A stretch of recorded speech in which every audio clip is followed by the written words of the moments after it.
حضرت عطاء اللہ شاہ بخاری لکھتے ہیں کہ ایک دفعہ میں جیل میں تھا تو میں نے سوچا کیوں نہ شاہ عبد القادر کا لکھا ہوا ترجمہ پڑھا جائے قرآن کا۔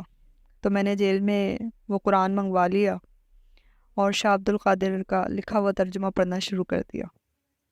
پڑھتے پڑھتے میں ایک لفظ پر پہنچا جس کا معنی مجھے سمجھ نہیں آیا۔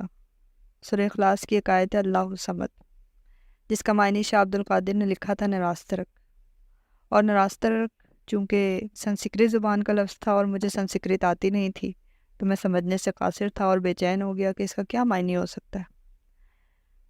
کافی سوچ بچار کے بعد مجھے خیال آیا کہ جیل میں ایک ہندو پنڈت قید ہے جو اس کا مطلب ضرور جانتا ہوگا۔ میں اس کے پاس گیا اور اس سے پوچھا کہ جناب نراسترک کا مطلب بتا دیں۔ ہندو پنڈت نے جیسے ہی یہ لفظ سنا تو وہ وسط میں آ گیا، اس کی تو حالت خیر ہو گئی۔ میں پریشان ہو گیا کہ میں نے ایک لفظ کا معنی پوچھا اور اس کی یہ حالت ہو گئی۔ خیر جب وہ ہوش میں آیا تو میں نے اس سے پوچھا جناب میں نے آپ سے نراسترک کا معنی پوچھا ہے، مجھے وہ بتا دیں اس میں وسط میں آنے والی کیا بات ہے۔ ہندو پنڈت نے بڑی حیرت سے میری طرف دیکھا اور کہا کہ تو سن سکتا ہے اس کا معنی؟ میں نے کہا جی آپ بتائیں میں سن لوں گا۔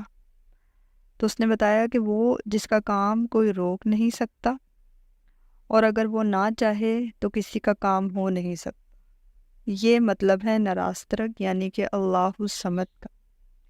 بے شک اللہ قادر ہے اور اس کے کام میں نہ کوئی رکاوٹ ڈال سکتا ہے اور نہ کوئی اس سے سفارش کر سکتا ہے کسی کام کی۔